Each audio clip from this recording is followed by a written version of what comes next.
From New York, this is Democracy Now! The president has been consistent in his view that there's not a military solution to Afghanistan, that we have been there for far too long. That has been his view for some time. President Biden's vowing to end the longest war in U.S. history, withdrawing all troops from Afghanistan by September 11th. We'll get response from an Afghan professor and a former State Department official who resigned his post 12 years ago to protest President Obama's policy in Afghanistan. The United States has been culpable in the violence that has beset and just besieged the Afghan people for more than 4 decades now. Then, American Insurrection. A new Frontline documentary looks at the rise of right-wing extremism across the country. I think about a revolution against the government. We're past the point of peace. From Charlottesville to the assault on the Capitol. One of the darkest days in the history of our nation. We're seeing this country fall apart before our eyes. We'll speak to journalist A.C. Thompson and filmmaker Rick Rowley. All that and more coming up. Welcome to Democracy Now!, democracynow.org, The Quarantine Report. I'm Amy Goodman. The Biden administration's unveiled plans to withdraw U.S. troops from Afghanistan by September 11th, the 20th anniversary of the 9/11 attacks. The move would end the longest war in U.S. history.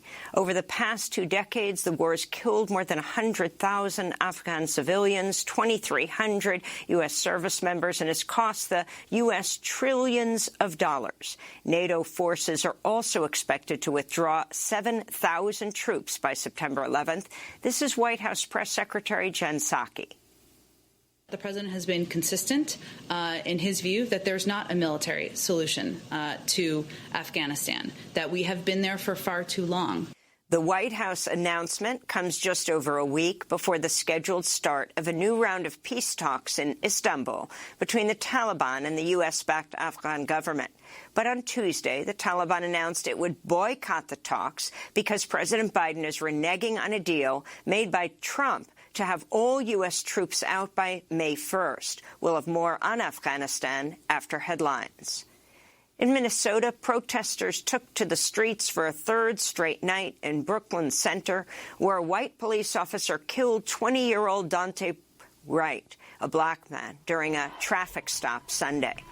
Police fired projectiles into a demonstration in front of the Brooklyn Center police station, declaring it unlawful, and ordered reporters to leave. Kim Potter, the officer who killed Dante Wright, and the city's police chief, Tim Gannon, both resigned Tuesday amidst mounting anger. Potter was also an officer trainer.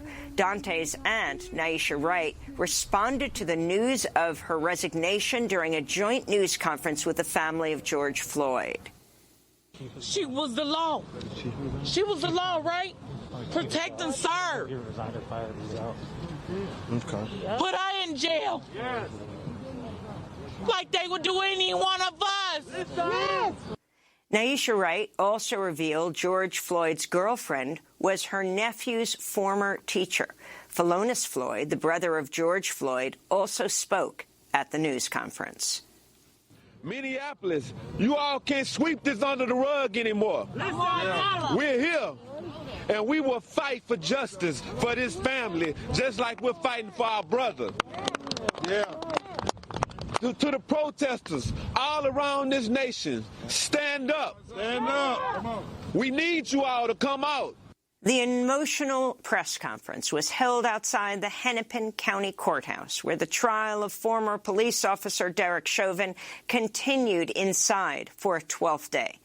Chauvin's defense called its first witnesses, including Barry Broad, a former police officer and so-called use of force expert, who argued Chauvin was acting, quote, with objective reasonableness when he kneeled on George Floyd's neck for over 9 minutes, leading to his death. New body cam footage was also shown to the jury of Floyd sitting handcuffed and giving his name and birth date to Minneapolis police officer Peter Chang, among the first officers to arrive at the scene before Chauvin. Talks are set to resume in Vienna today between the U.S., Iran, and other parties to the landmark 2015 nuclear deal, just days after an attack on the Natanz nuclear facility in Iran. Iran is blaming the attack on Israel, which is staunchly opposed to relaunching the international accord. Iran said Tuesday it will ramp up its uranium enrichment efforts following the attack. The Biden administration is moving ahead with more than $23 billion in weapons sales to the United Arab Emirates after reviewing a deal made under President Trump. The deal includes the sale of Lockheed Martin F-35 jets and armed drones. Anti-war groups and progressive lawmakers have called for the U.S. to stop all arms sales to the UAE over its involvement in the Saudi-led U.S.-backed war in Yemen. Ukraine says 40,000 Russian troops have amassed on its eastern border, prompting some to warn Russia could be preparing for war. Another 40,000 troops are in annexed Crimea. But others say Russia is sending its soldiers to the region as a show of force and intimidation to Ukraine and its allies. The U.S. and NATO have vowed to support Ukraine, though it's not a member of the alliance. Analysts also say Russia could be seeking a distraction from domestic issues, including the imprisonment of Alexei Navalny. Meanwhile, Defense Secretary Lloyd Austin said Tuesday the U.S. military will increase its presence in Germany, a reversal from the Trump administration's plans to withdraw troops. Austin said the move reaffirms U.S. support to NATO and, quote, improves our ability to surge forces at a moment's notice to defend our allies, he said. President Biden sent an unofficial delegation of former government officials and former lawmakers to Taiwan 2 days after Taipei said China sent 25 warplanes into its air defense zone. China has been increasing military drills around Taiwan and warned the U.S. against intervening in the territory over which it claims sovereignty. In Burkina Faso, authorities have charged exiled former President Blaise Compaoré with the murder of Thomas Sankara, who was killed in a 1987 coup. Sankara was a revered leader and anti-colonialist Marxist who enacted popular social programs and was dubbed the African Che Guevara. Compaoré succeeded Sankara, his one-time close friend, and was eventually ousted decades later in a popular uprising in 2014. He will be tried in absentia. The Guardian reports Facebook knew right-wing Honduran President Juan Orlando Hernández was using thousands of fake Facebook accounts to make his political campaign appear more popular and let him get away with it for nearly 1 year after the company was alerted to the activity. Facebook reportedly learned what was happening in 2018, with posts on Hernandez's page receiving engagement from tens of thousands of fake accounts. But Facebook took no action until the following year, even though it violated Facebook policy. Hernandez, a key U.S. ally, has long been accused of spreading misinformation online to discredit his critics and undermine social movements. In coronavirus news, the European rollout of the Johnson & Johnson vaccine has been delayed after regulators here in the United States moved to temporarily halt its use as reports of extremely rare blood clots were being investigated. South Africa also suspended its use of the Johnson & Johnson vaccine. 6 women aged 18 to 48 reported the clots after receiving the shot, and 1 has died. The number represents less than 1 in a million administered J&J shots in the United States, and it's not yet known if the condition is linked to the vaccine. What is known is the standard treatment of blood clots, heparin, is contraindicated for this reaction. President Biden sought to reassure the public the pause in J&J's use would not hamper the White House's vaccination goals. So there's enough vaccine that is basically 100% unquestionable for every single solitary American. India is fast-tracking the approval of foreign-made vaccines as it reported yet another record daily caseload of 184,000 infections Wednesday. Mumbai and the state of Maharashtra is going into a full 2-week lockdown. This disease is spreading at a horrifying pace. I say horrifying because today's numbers of positive cases in the state is the highest so far. Nearly 60,212 COVID-19 positive cases have been reported in the state today.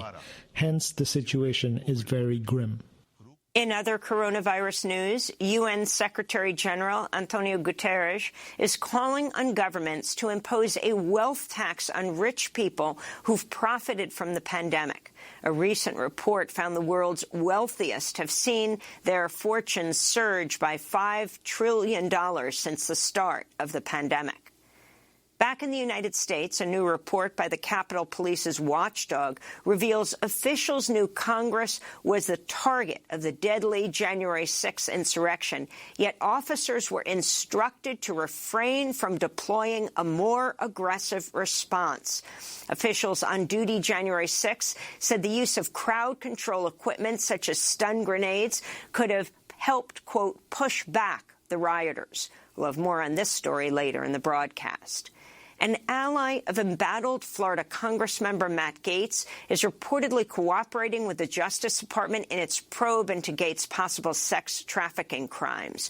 Joel Greenberg, a former Florida county tax collector who's himself been indicted for sex trafficking, told investigators he and Gaetz gave cash or gifts to women in exchange for sex. This according to a New York Times report. The House Ethics Committee recently launched its own investigation into Congressman Gaetz, a well-known Trump ally. President Biden is nominating Robert Santos to head the U.S. Census Bureau. Santos is president of the American Statistical Association. Santos, who is a Mexican-American, would become the agency's first permanent director of color. If confirmed, Santos would fill the term of Trump appointee Steve Dillingham, who quit in January following whistleblower complaints over the agency's attempt to rush an inaccurate report on undocumented residents. In reproductive rights news, the Food and Drug Administration will allow providers to mail abortion pills to people who choose to terminate an early-stage pregnancy without surgery for the duration of the pandemic. The move was welcomed by medical groups that had been fighting a January ruling by the Supreme Court, which sided with the Trump administration in enforcing the in-person requirement, even after a federal judge waived it in order to spare patients unnecessary travel during the pandemic. Wisconsin is on track for a devastating wildfire season, as hundreds of blazes have already caused destruction comparable to the whole of 2020 in just 4 months. Tony Evers, the Wisconsin governor, declared a state of emergency last week. Climate groups say wildfires are likely to get worse in Wisconsin due to increasing droughts and heat waves. And New York announced it'll become the first U.S. state to divest its pension fund from tar sands companies. Divest New York coalition said, quote, "It's wrong to be invested in companies that are destroying the planet, and it's also financially unwise, considering that the world is transitioning to renewables, which is causing fossil fuel values to steadily decline." And those are some of the headlines. This is Democracy Now!, democracynow.org, the Quarantine Report. When we come back, President Biden is vowing to end the longest war in U.S. history by withdrawing all troops from Afghanistan by September 11th. Stay with us. Though the road is rough and rocky, and you may stumble on your journey, don't you ever give up the fight. You've got to stay with it right to the end. It's the only way to show that you will be a better man, yeah. And oh, yeah. Yeah, yeah, yeah. And oh, yeah. Today you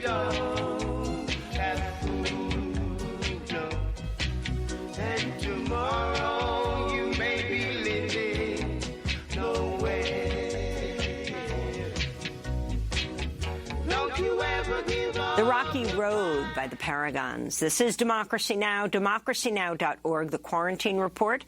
I'm Amy Goodman in New York City, joined by Democracy Now! Co-host Juan Gonzalez in New Brunswick, New Jersey. Hi, Juan. Hi, Amy, and welcome to all of our listeners and viewers across the country and around the world. Well, the Biden administration has unveiled plans to withdraw U.S. troops from Afghanistan by September 11th, the 20th anniversary of the 9/11 attacks. Biden will formally outline his plan today during a speech in the Treaty Room at the White House, the same room where President George W. Bush announced the start of the U.S. invasion of Afghanistan nearly 20 years ago, beginning what's become the longest war in U.S. history.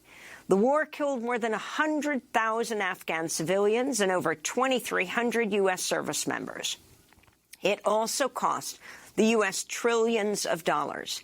NATO forces are also expected to withdraw its 7,000 troops by September 11th. White House Press Secretary Jen Psaki discussed Biden's plans Tuesday.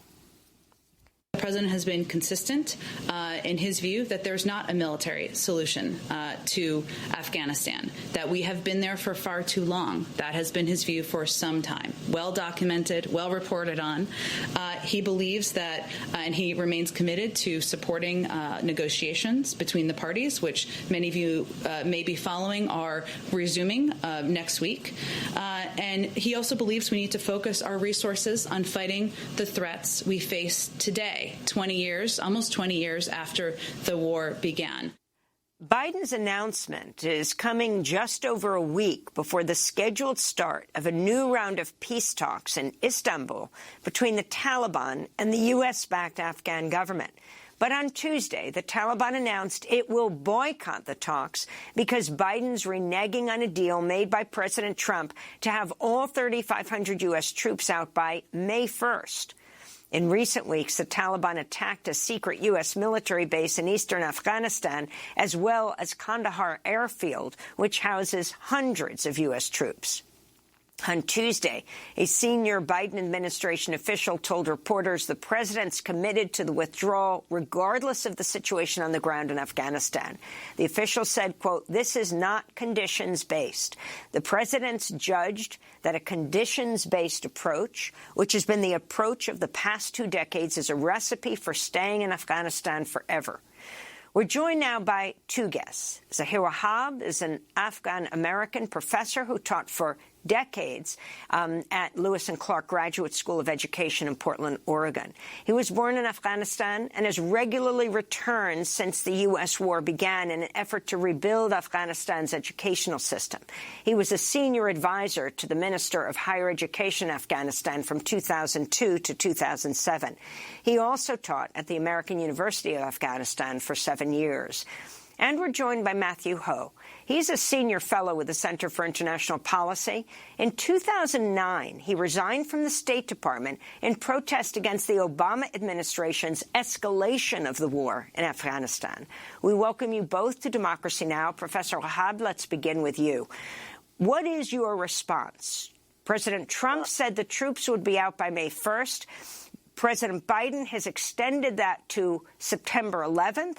It would end the longest war in U.S. history, the number of casualties in Afghanistan well over 100,000. Good morning, Amy and Juan, and good morning, Ho. Ho and I were on a program at the University of Oregon in Eugene some years ago. Thank you very much for having me, and it's great being with you.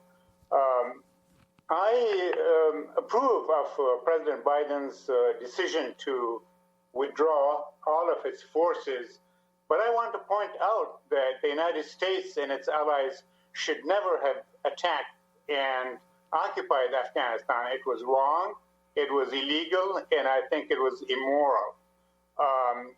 But now, the United States and NATO withdrawing, the war will end in some ways. But we have to point out that there's a domestic dimension to the war, and the war amongst the Afghans will definitely continue. Can you talk about the effect of this war for the last 20 years. And then what it means that at this Istanbul summit, one side, the Taliban, has pulled out because they are protesting the fact that Biden's continuing beyond the May 1st deadline President Trump promised. Right. As you pointed out, for the last 20 years, I've spent more than half of my time in Afghanistan. I have almost gone there every year and spent the last 7 years there full time. We must know that this invasion and occupation and the bloodshed have destroyed the country, its economy, its institutions, its infrastructure, its education, its way of life, relationships among the different ethnic groups. This occupation has been nothing short of a catastrophe. And this is why I say, there are three dimensions to the war. There's the domestic dimension, the regional dimension, and the global dimension. And we also should point out that many reports by credible institutions, and individuals like Cigar, the Washington Post, and also the Afghanistan Analyst Network have repeatedly demonstrated and documented that the ruling elite in Washington have been lying about the war, and so have the Afghan clique, whoever was in power. So the war was wrong to begin with, and of course, an enormous amount of money and blood has been invested. And here we are 20 years later admitting to the world that this was a mistake and was a failure, and it's time to leave. But leaving now would be highly irresponsible because, as I said, domestically, Afghanistan is a very divided country. There are several major ethnic groups that are in conflict. We know that, for example, the price of guns is going up, and that the very people who are actually, some of them, who are warlords, who were warlords and have an enormous amount of blood on their hand, while they're going to be participating in this conference, if this happens, their people are also constituting militias and buying weapons. So while the United States may leave, the war may end for the United States, but the war will intensify for Afghanistan unless something must be done, and that is that we need to constitute a UN peacekeeping force immediately, and while the United States is withdrawing, the UN security force or peacekeeping force should move in and be in place. We also need to establish a trust fund so that no dollars would go into Afghanistan except going to that trust fund and spent with the advice and guidance of an international cadre of development. President Biden says that they're going to withdraw all troops, no conditions, no preconditions by September 11th. Can you talk about what are the forces that are there? And do you believe that all those forces will leave? Talking about NATO, he's talking about U.S. troops. But what about mercenaries, private contractors? Yes, as we know, there are 3,500 known American troops, and there are some 6,000 contractors, many of them from third countries, and there are also some 10,000 NATO forces. Although some of the NATO countries have said that they will extend their stay in Afghanistan, most of them are likely to follow the U.S. example. As I said, the United States should withdraw because as long as the U.S. is in Afghanistan, the Taliban war against the Americans and all foreigners will continue. But the dilemma is that when there are no forces, outside forces, there will be a war, a civil war, or multiple ethnic wars or proxy wars in Afghanistan. And we must make sure that, as I said, there's the UN peacekeeping force to maintain peace and law and order so that people can have normal lives. Right now, the country is in every way unlivable. Tens and tens of people get assassinated every day, other than the war between the Taliban and the government forces. But also, if there are no foreign forces, no matter what the shape of the government might be, the Taliban are likely to prevail and take over in just about 2 months. That's why we need some guarantee, international guarantee, with the presence of peacekeepers to make sure that there's peace, stability, and tranquility in the country, and so that the country can be built. But we must also make sure that no money is given to any Afghan government. But also the problem is that while these delegations, for example, talk about going to Istanbul, there are right now disagreements amongst the members, the 19 members of the government delegation or the Afghan delegation, as to the nature of this agreement, its agenda, and the items, and what it portends for the country. Well, I'd like to bring in Matthew Ho to the discussion, a senior fellow with the Center for International Policy. In 2009, he resigned from the State Department in protest against the Obama administration's escalation of the war in Afghanistan. Matthew Ho, welcome to Democracy Now! Could you talk about your reaction to the recent announcements in terms of the Biden administration policy for the future? Good morning, Juan and Amy. Thank you for having me on. And Professor Zahab, it's good to be with you. I've learned a lot from you, sir. This is potentially very good news for the Afghan people. The Afghan war has been going on for more than 40 years. This war begins in the late 70s, and it's been going nonstop since then. So it's really, it's not correct for us to say it's been 20 years, because it's been more than 40 years. There hasn't been a formal peace process in Afghanistan in over 30 years. So for this peace process to continue to go forward, foreign forces must be removed. Now, Juan, Amy, I've been talking to you all for more than 11 years, and I was just thinking about how 10 years ago I was on with you the morning after the Osama bin Laden raid. And both of President Biden's predecessors have said they would remove all the troops. And so the idea that we may still be here talking about this is what really weighs on me right now.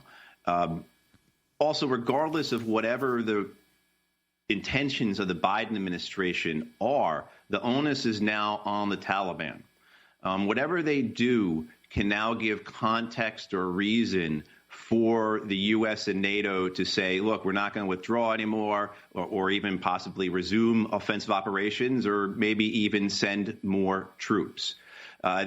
What this does to me, and this may sound skeptical, but I think if you, again, understanding these post-Cold War wars, as well as all American wars going back to the Native American genocide, this gives the U.S. and NATO a decent interval.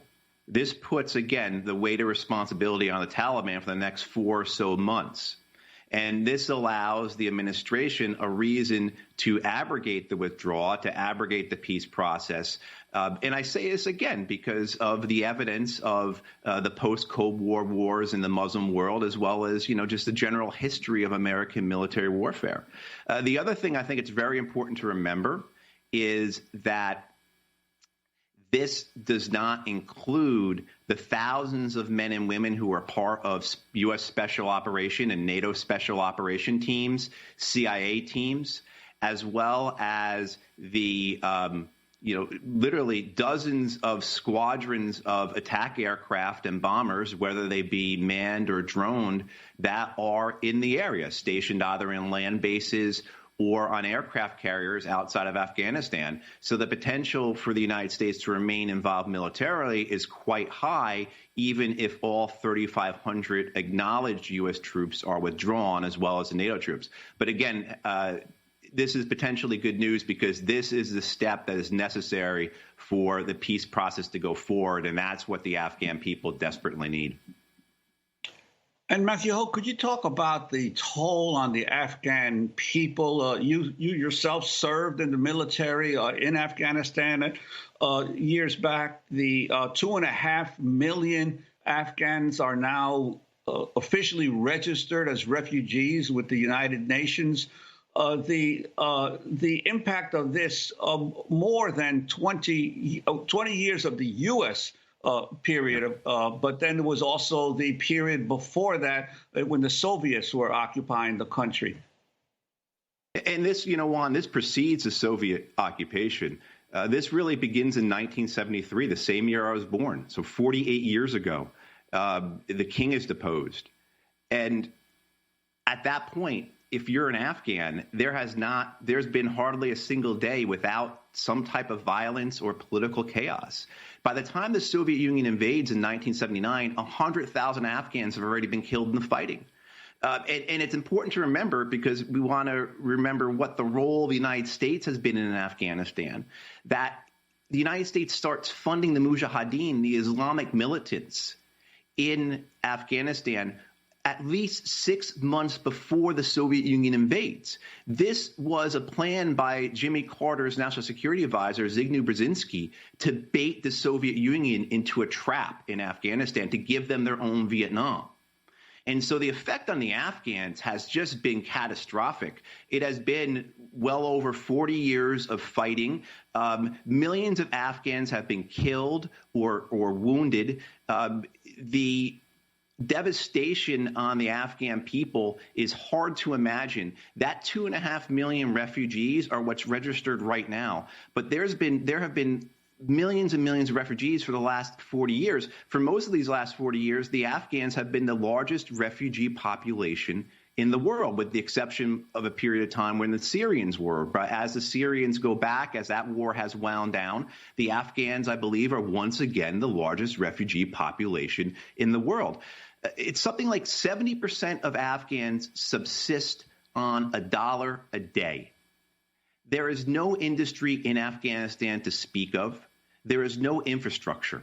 The only industry you can speak about is the narcotics industry, which is heavily dominated by the Afghan government and the Afghan military. The Taliban have a role in it, but for the most part, the chief players in the Afghan drug trade are the Afghan government, our partners. The Afghan government itself is corrupt and predatory. The Taliban are hideous and horrendous, but the Afghan government is not much farther behind them in terms of human rights violations. And as well, too, this notion that somehow we have built democracy. You hear a lot about we can't leave Afghanistan because of the gains we made, the progress we made. And that's all it's propaganda. The Afghan elections have been incredibly fraudulent since the United States invaded. They've only become more fraudulent with each one. So what this effect on the Afghan people has been incredibly disastrous, and the suffering that they have endured and continue to endure is I think it's something that we here in the United States cannot possibly imagine.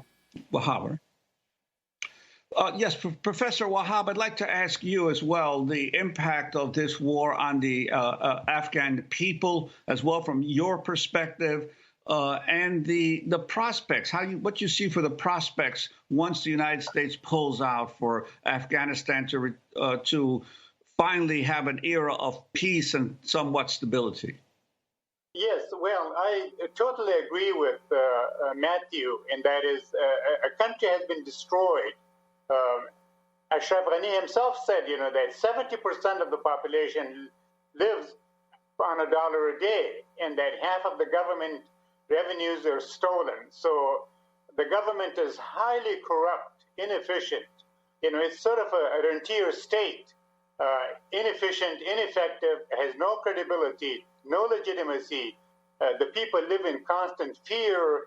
There are about 1.5 million internally displaced people, other than the 3 million or so diaspora, Afghan diaspora. So, and there's no infrastructure. The education system is horrible. Healthcare, people still don't have electricity in the capital, regular electricity, drinking water, food, you name it. There's no work, there's no employment. And anyone who can is in some way leaving the country. So we have wrecked a country, while occupying it and bombing it. We have not really attempted to build this institution and its infrastructure. So while leaving the forces, may solve one of the U.S.'s problem, but as I said, there are internal dynamics in Afghanistan, and that there's going to be a resurgence of a civil war, proxy wars, and multiple wars, because Afghanistan, as I said, it's a highly polarized and divided country. The ethnics dislike each other, do not trust each other. Right now, amongst the team members of the Afghan delegation, there are conflicts open. People are arguing, as to who is who and how many of which group, et cetera, et cetera. So, and unless we have solved the problems, the war will resume in a more vicious way. That's why I say we must replace the U.S. NATO forces with some kind of a UN peacekeeping force.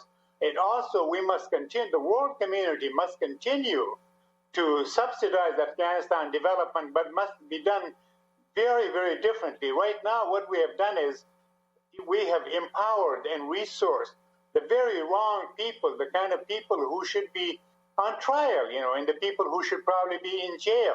So I worry a great deal. Why I agree, and I welcome the U.S. withdrawal, but as I said, they're leaving Afghanistan without any kind of a solution, without any certainty that the country will not go into a violent situation. So I really argue for a UN peacekeeping force. Why don't they? Because we have UN peacekeeping forces in several other countries, and it looks like it's working. Why not Afghanistan? It will be much cheaper, efficient, effective, and sure that the country can stand on its own feet. And finally, we have just 30 seconds, Professor, but Khalilzad, who has served under Trump, has served under Bush, from Iraq to Afghanistan, he's Afghan-American, serving now under Biden. Do you hold out any faith in him? No. Ashraf Ghani, I'm sorry to say, he's a PhD, John Hopkins, World Bank, etc. But the man has no basis, no credibility, no legitimacy in his policies, his daily behavior, his, disregard for the conditions, the terrible conditions of the people. These have made him, he cannot take a car. He always has to fly places, just like the American ambassador in the capital itself. As I said, when there's no protection from abroad, he will be gone in 2 or 3 months, you can be sure. Zahir Wahab, I want to thank you so much for being with us. Afghan-American professor, I'm sure we'll be getting back to you as this all develops. And Matthew Ho, senior fellow with the Center for International Policy, who resigned under President Obama from the State Department because of his policy in Afghanistan. Next up, American insurrection. Stay with us.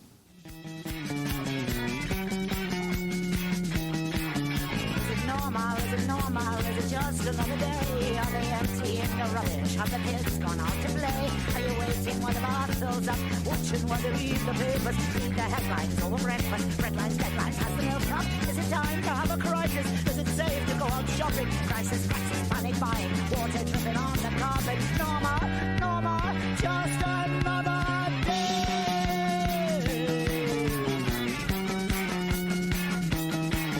Are you waiting while the bar fills up? Watching while they read the papers, have the shops run out of rubbish. Is it time to have a crisis? Still the beans, take your clothes off, and you start with a by culture. Watching Crisis by Poison Girls. This is Democracy Now!, democracynow.org, The Quarantine Report. I'm Amy Goodman with Juan Gonzalez.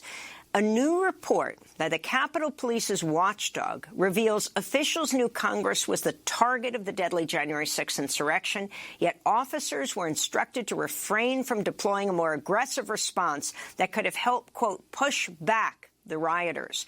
Capitol Police Inspector General Michael Bolton found the agency failed to properly prepare for and respond to the pro-Trump mob, despite warnings.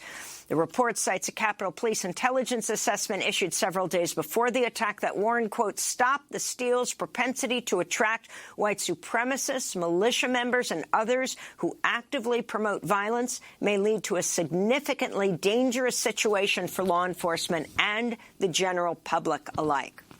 The assessment also warned Congress itself is the target on the 6th. Well, Bolton is set to testify Thursday before the House Administration Committee. Meanwhile, the Washington Post reports domestic terrorism incidents surged to a record high in 2020, fueled by white supremacist, anti-Muslim, anti-government extremists on the far right.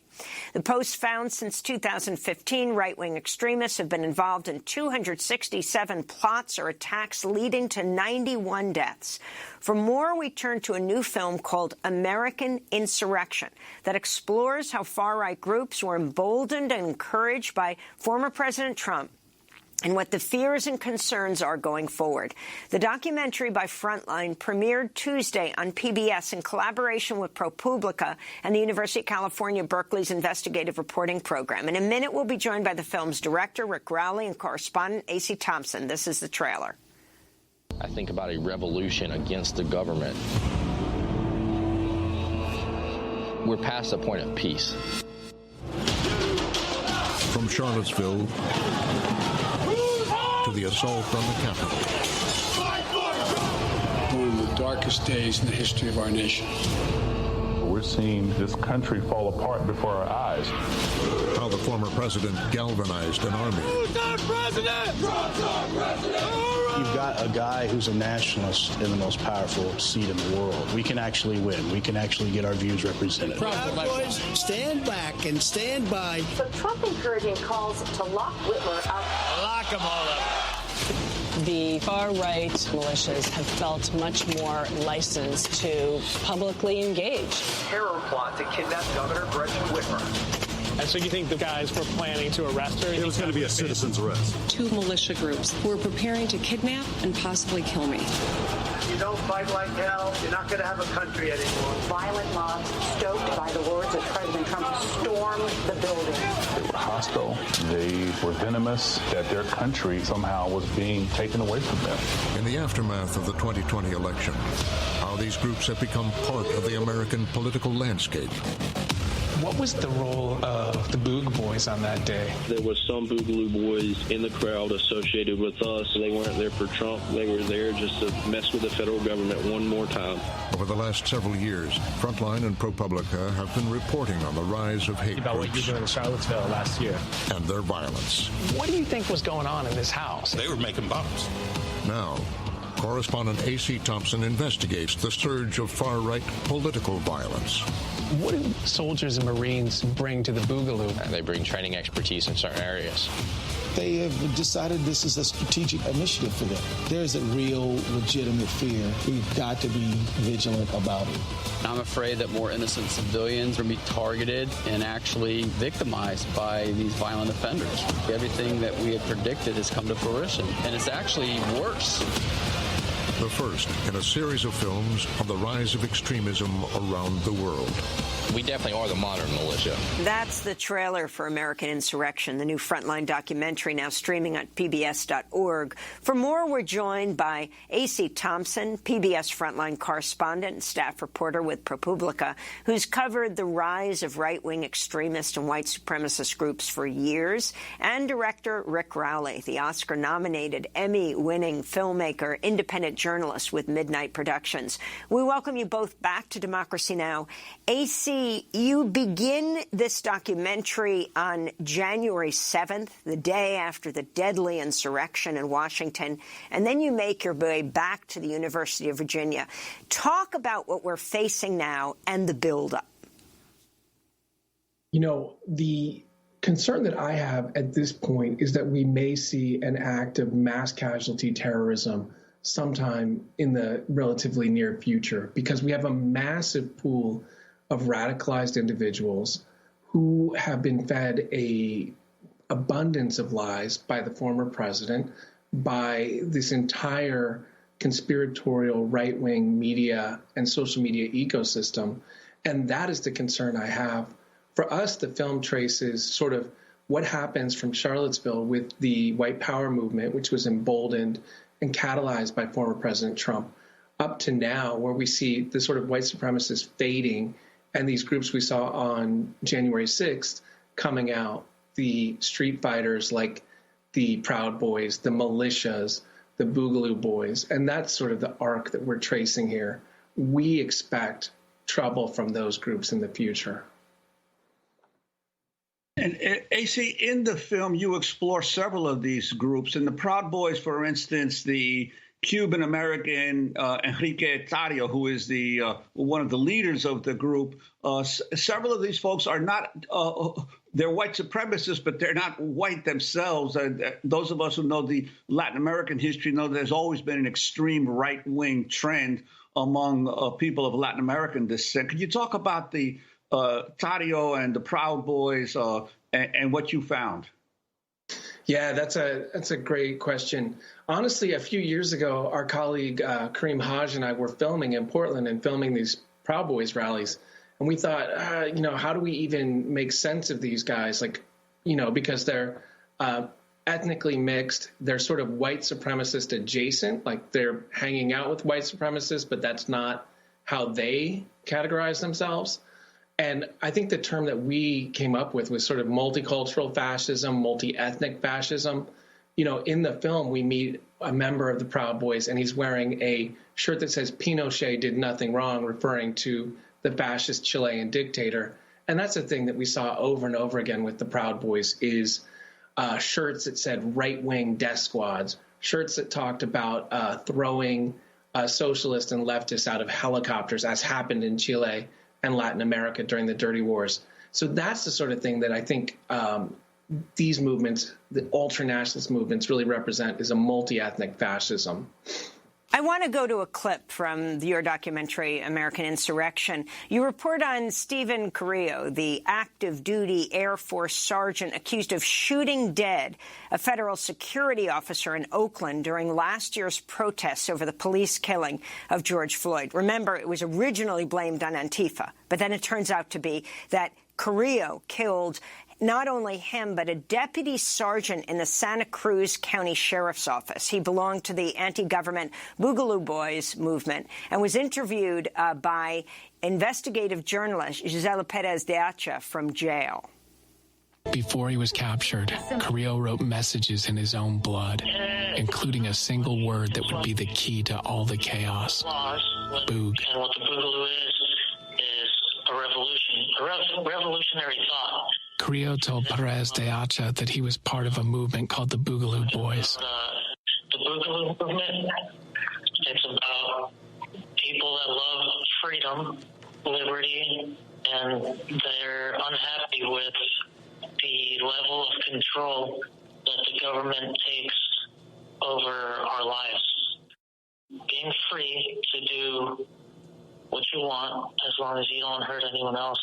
Aren't you accused of hurting someone? Oh, that's what I'm accused of. But so back to the example. That's what I wanted to get to. Is the freedom of choice, the freedom of expression. Carrillo has pleaded not guilty, and he wouldn't answer questions about the shootings. Did you find it hard to get him to actually? It was so hard. It was so hard. He would just deny and skirt every question. How did you come to this? How did you? Because you said you didn't read a lot before. Basically, through friends. The Air Force. Once I joined the Air Force, I traveled around the world. I met people from all over the world, and just talking to people changed my whole views. So, do you think that he's saying that he found these radical ideas in the military? Yeah, I think mainly from my conversations with him, I think it was definitely radicalized at the Air Force. So we were hearing the voice of Carrillo there from jail, thanks to the investigative journalist Gisela Perez de Acha. And you're talking to her, A.C. Thompson. Now, central to this is the military's prominent role in the white supremacist movement. I mean, you even interview a Pentagon spokesperson who says this is what they're looking at now, the disproportionate representation of police and military in the white supremacist movement. Tell us more through the story of Carrillo. Yeah, so Stephen Carrillo is a 33-year-old Air Force Staff Sergeant. He was assigned to a sort of elite security unit called the Phoenix Ravens within the U.S. Air Force. He'd been in the service for many years. And the truth about Stephen Carrillo, who is facing the federal death penalty for allegedly killing a federal security officer, facing state charges for murder for allegedly killing a deputy down in Santa Cruz County, California, is that he's representative of a much, much broader nexus between the military and extremist movements, most prominently anti-government militias and the white supremacist movement. Now, Stephen's Mexican-American. He wouldn't identify as white supremacist in any way, but he does identify with these sort of extremist, extreme libertarian ideas and this really anti-government sentiment that we've seen swirling around many people in the armed forces in recent years. We did reporting that found basically found some 20 members of the Boogaloo movement with military ties, many of them active duty. 13 of them had been jailed on serious criminal charges in the last year. Our colleagues at Berkeley found another 15 active duty airmen, many of them connected to Carrillo online, who were promoting Boogaloo anti-government content while collecting a government paycheck. And Rick Rowley, I'd like to bring you into the conversation as well. Could you talk about this, first of all, the timeline of the film, starting from Charlottesville through a variety of other events that most Americans don't associate as part of any kind of continuum, but also the role of social media as you got into this story in the growth of these groups? Yeah, thanks, Juan. I mean, I think really a major important takeaway for everyone is that, we look too often at these movements as a monolith, as an unchanging kind of thing. But actually, the far-right ecosystem is diverse, and it evolves, and it takes advantage of political crises as they appear. And if you don't understand how it's growing and changing, then it becomes impossible to understand the kind of threat they pose. So, we begin in Charlottesville, with Unite the Right, the explosion of the largest openly white supremacist demonstration in our lifetimes.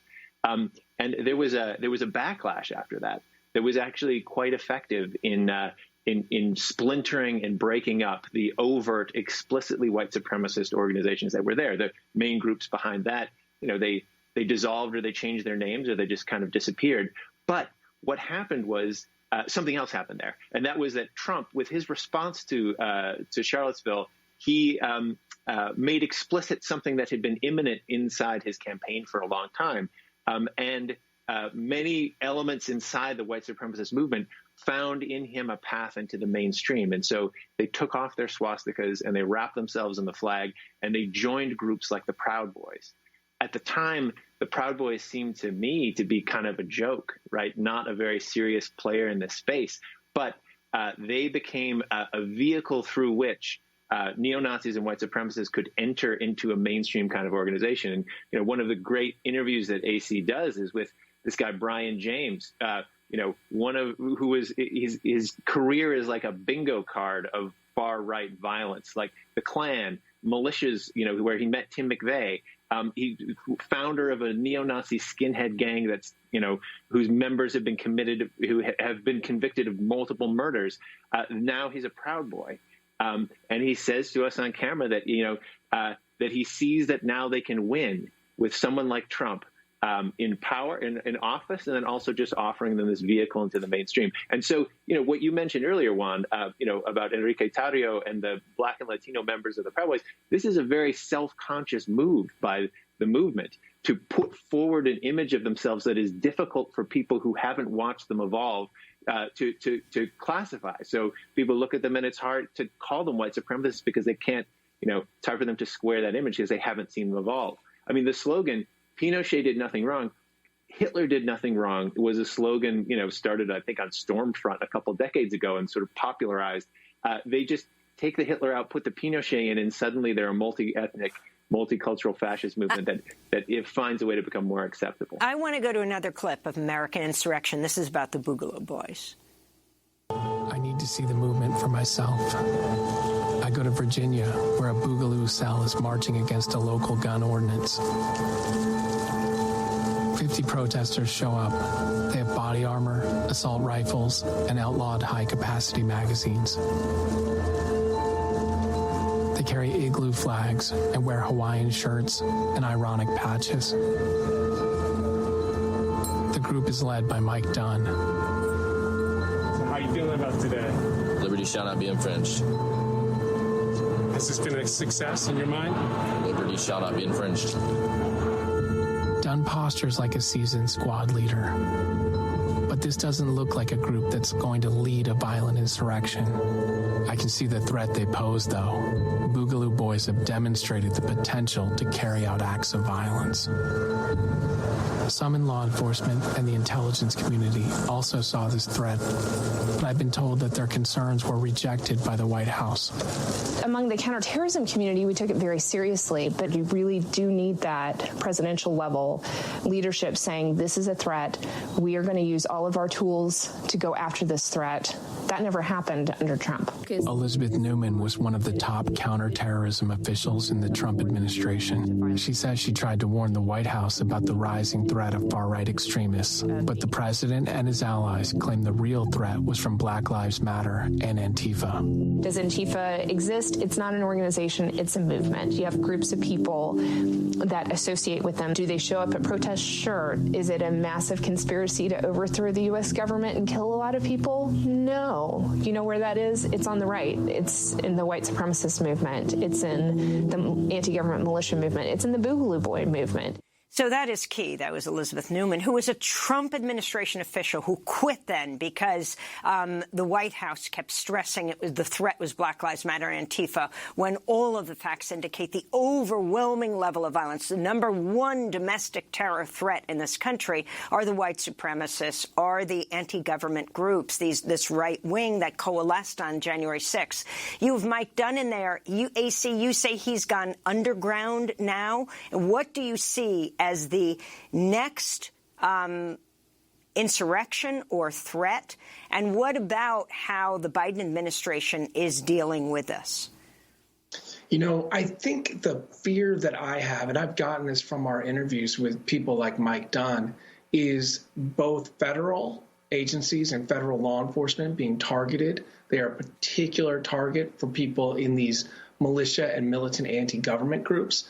As well, I think there's a real concern with state level and county level officials being targeted, particularly in states that maybe have more serious COVID restrictions. I think that's the thing we saw in Michigan with the kidnapping plot there against the governor, particularly in states where they may be moving to enact some forms of slightly more aggressive gun control laws. Those are the concerns I think that we should all have. And that's what's been articulated to us is like, look, it's not just that we're targeting the federal government. We're targeting everybody.